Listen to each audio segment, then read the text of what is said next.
Was it you who called me here?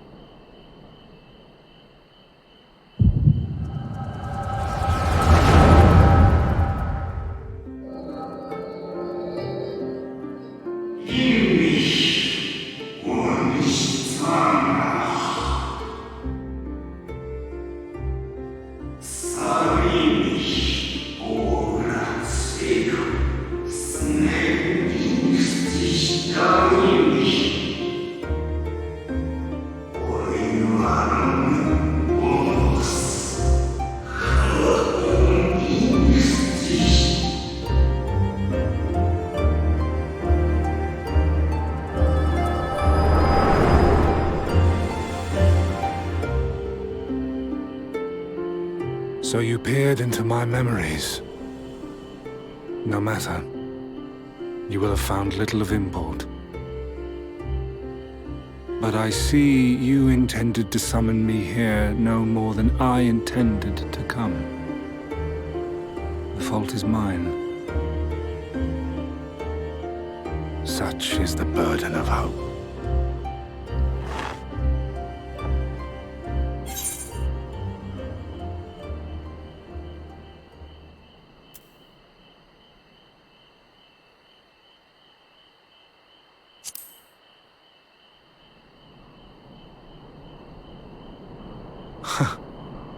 I merely avail myself of such tools as I require for the conflict to come.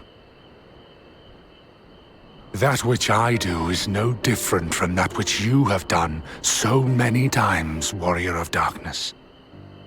I arm myself, I hone my skills, I make ready to vanquish my enemy. You.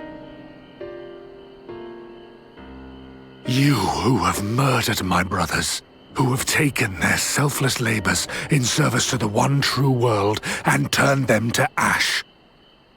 I see you for what you are. You are death, and only in death shall you serve any purpose. The Convocation charged me to steer mankind and the very star upon their true course.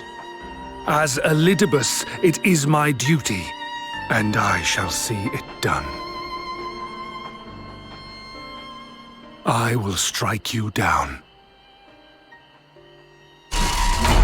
Destroy you body and soul. All else must wait.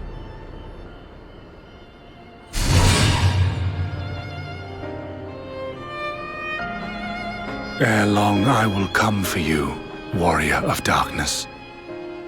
And I will save the world.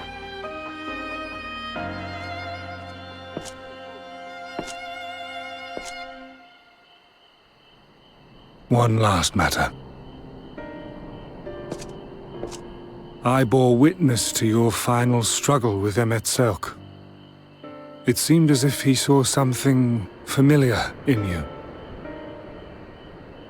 As if he mistook you for another.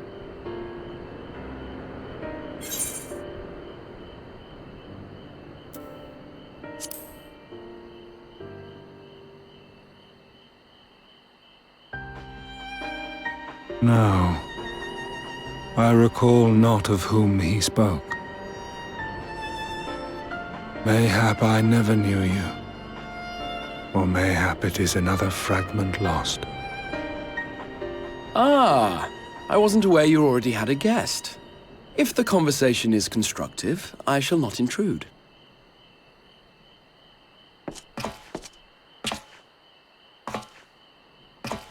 But if you seek to stir up trouble, Elidibus, then I must insist you leave at once.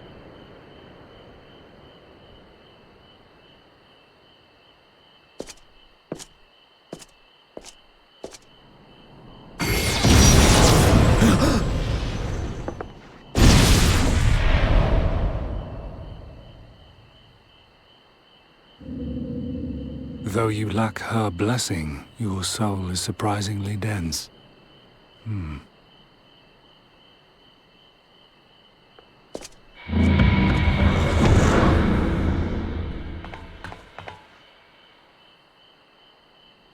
Worry not. I seem to be unharmed.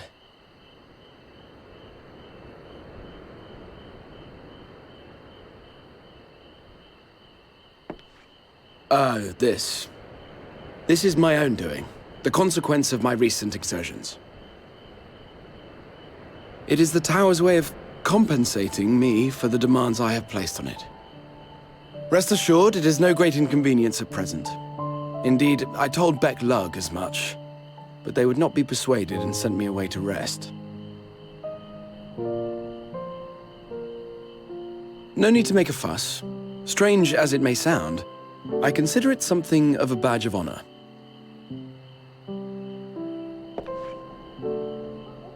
One of the brave souls who saw me delivered unto the first once said that the world shall ever have a place for tales of heroism so long as we have need of inspiration in our lives.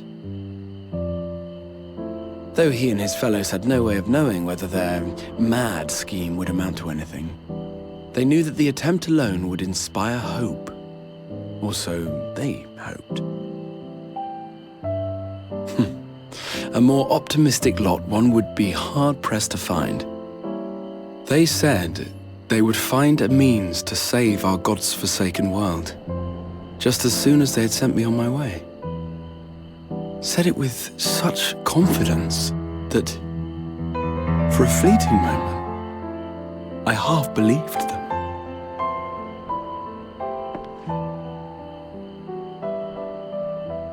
Such faith, such courage in the face of unrelenting despair. For a long time, it was more than I could bear to remember them. But having come this far, having sent full many on their way myself, I see things more clearly. To take action is to hope. To believe, to choose to believe, is to take the first step towards a brighter future. And why do I tell you this? Because I want you to indulge me in a little recklessness. Needless to say, I have a plan. And when all is said and done, I will ask yet another favor of you.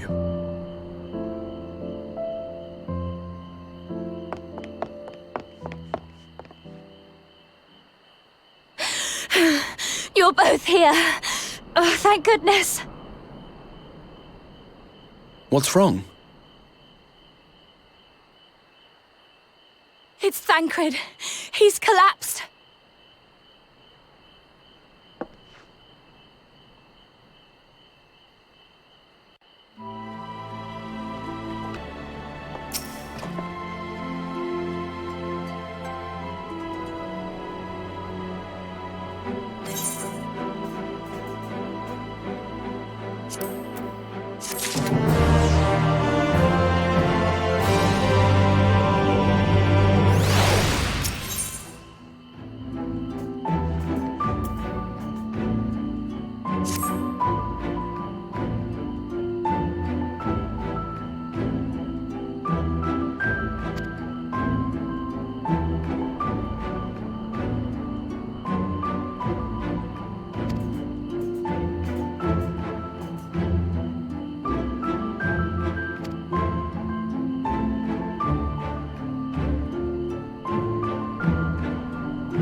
Excuse us.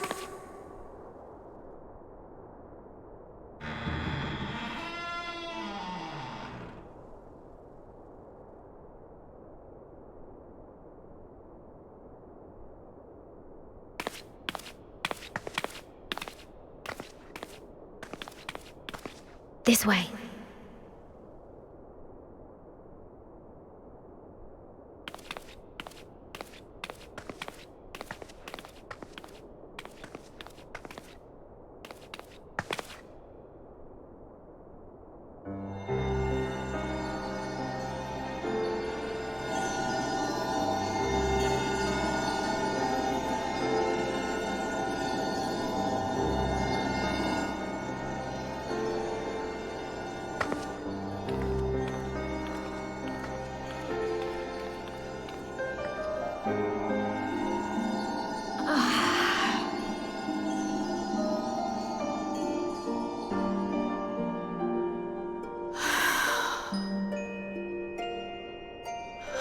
I would rather you hadn't seen this.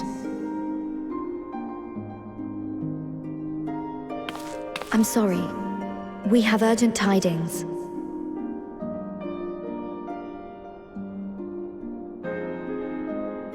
Oh, no, I'm not angry with you. On the contrary.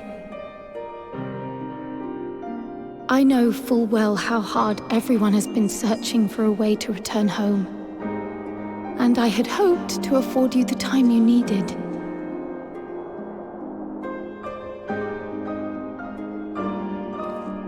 But given our friend's present state, perhaps it was for the best that you came.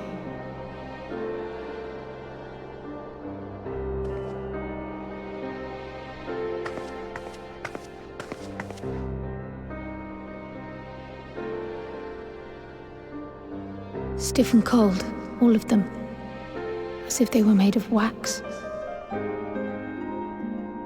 Barely alive at all.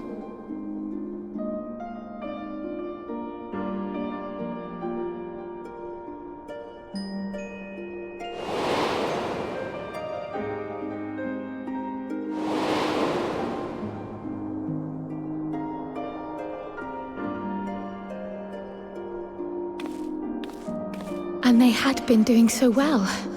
Save for occasional signs of etheric instability, they appeared to be in passable health. Then, quite without warning, things took a turn for the worse. A change for which even Master Matoya could offer no explanation.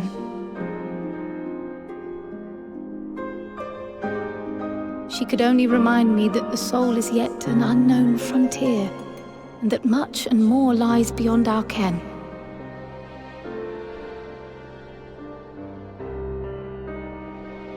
But let's not lose heart just yet. At times like these, it is all the more important that we remain positive. Why? I but this moment succeeded in quelling a fluctuation in Thancred's ether. And while the others have weakened, they have remained relatively stable. I believe I may leave my post for a moment. So come, let me hear your tale outside.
Forgive the delay.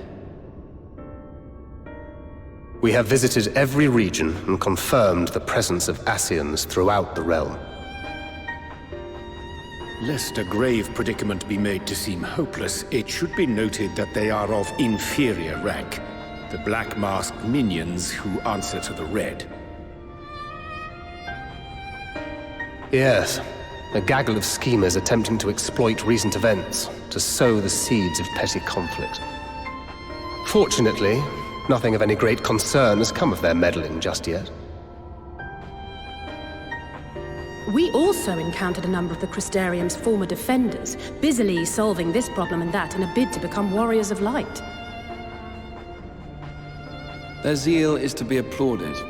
'Tis but a pity I cannot encourage them on their cause. Not knowing Elidibus set them upon it, no. Both the troubles to be solved and the villains to be vanquished are his doing too, like as not.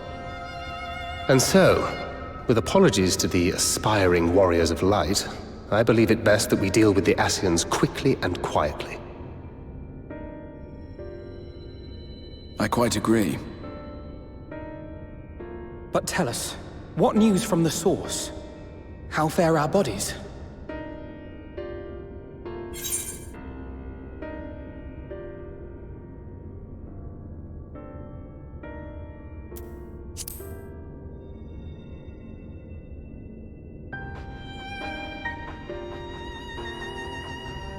Indeed.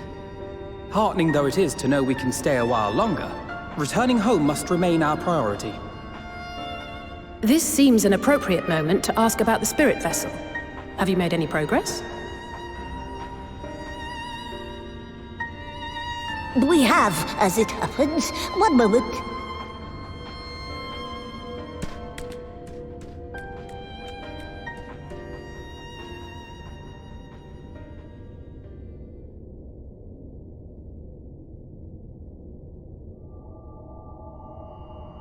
The red stones.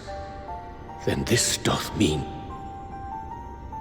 For the benefit of all, permit us to explain. As you will recall, using white auracite as our starting point, we fashioned a vessel for mind and memory both. Yet, though it served this purpose admirably, the process of imbuing it with one's complete essence proved a somewhat thornier proposition. Simply put, the memory would not accompany the mind. And so, we looked to the Allagan's mastery of memory transference for a solution. This approach was not without its own complications, however, relying as it does upon blood, which inanimate objects, notably, do not possess. We duly explored methods of suffusing the vessel with drops of the aforementioned. Alas, our painstaking experimentation succeeded only in making me feel faint, and singularly failed to imbue the crystal with the necessary properties. It was then that an idea occurred to me, namely that we might fuse the vessel not with normal blood, but with my crystallized essence.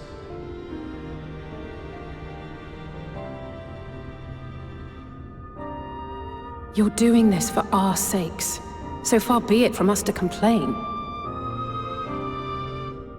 But don't think we haven't noticed what's happening to your arm. It falls well short of offering up my life in exchange for yours, which was your only stipulated prohibition, as I recall. And it is but a small price to pay for delivering you home. Assuming it works. We shall soon know if this grisly addition will serve as a suitable conduit for the subject's memory. Though not soon enough to warrant your waiting. The test is like to take a while. Let us be off then. We have Ascians to attend to, among other things. Forgive me, but I count 6 vessels, and there are only 5 of us. One is for testing purposes. I will personally use it to see whether the crystal functions as it should. And if it does, wouldn't that mean that your soul could also return to the Source? Yes. In theory, at least. But there is a distinct difference between your circumstances and mine. While your corporeal forms want for souls, my past self does not.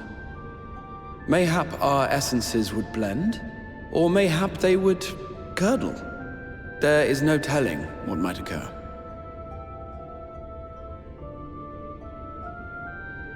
And you'd be willing to take that risk? I would. I see.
I was wondering where you'd disappeared to.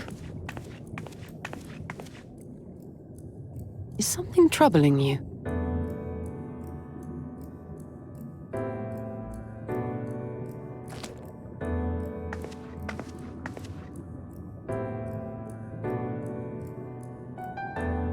No? Very well. I have everything. Let's hurry back to the surface.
Forgive us our lateness. Master Chai, my congratulations on your appointment. By all accounts, you are a capable mayor. Oh, I have capable friends, my lady. I must say, it's good to see you looking hale and whole again.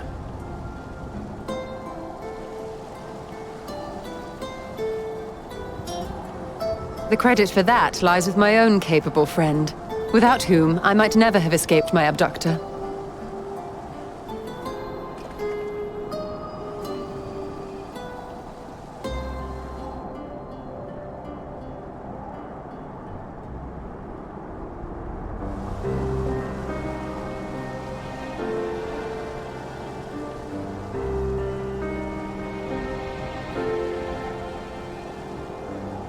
A primal? I suppose that would explain why Elidibus has been fostering faith in the Warrior of Light. While you were enjoying your audience with the Wandering Heart of Zodiac, we were busy dispatching the last of the Black Masked Ascians, a task which proved almost insultingly easy. Formidable though we undoubtedly are, they were obviously sent to provide encouragement for budding heroes. One cannot help but wonder how many times the ploy has been used before. Master Chai, you mentioned that the people of Calusia are similarly enamored of the Warrior of Light. Indeed, though it's hardly surprising given the state of the world. Many are still struggling to find a purpose, and it's only natural that they should take comfort in the tales. Then the fever has spread to every corner of Norvrent. We may have dealt with his black-masked minions, but it is plain Elidibus has yet to show his hand.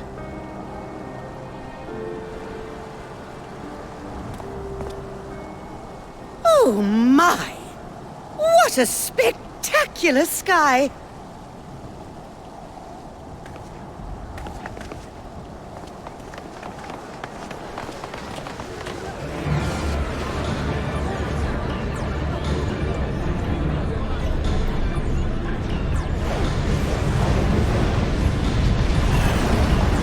Another star shower.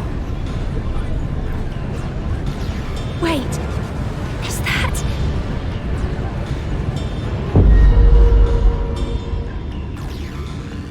Amaranth?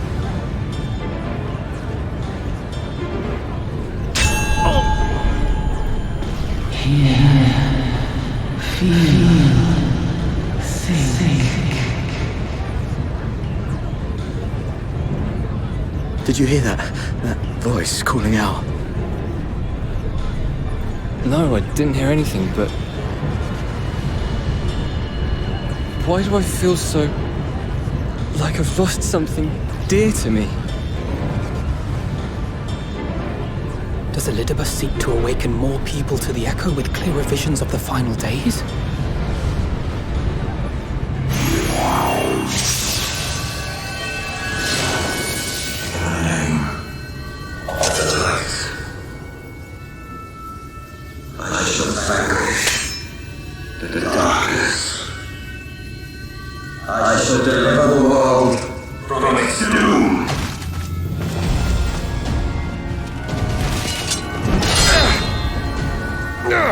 And who might you be?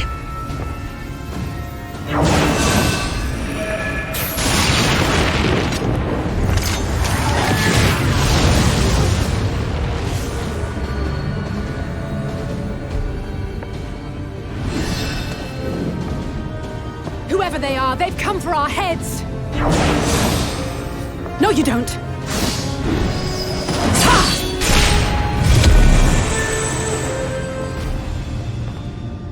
They are not of flesh and blood.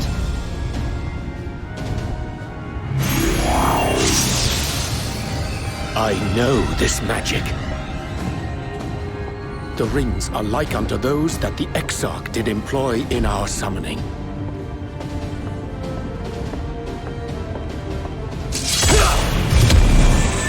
Are you saying the Exarch is summoning them?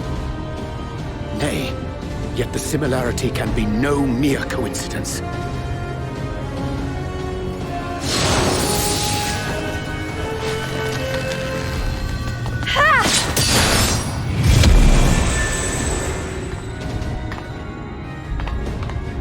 Should we make a stand here, or retreat to the Crystarium?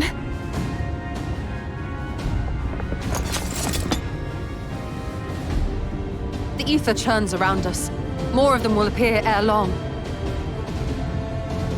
To stay would only place innocents in harm's way. We must fight this battle elsewhere. Wait! Take one of our airships. You can decide what to do on your flight to the Crystarium. You are a capable leader in your own right, Master Chai. The citizens of Yulmore chose well. It's settled then. To the airship!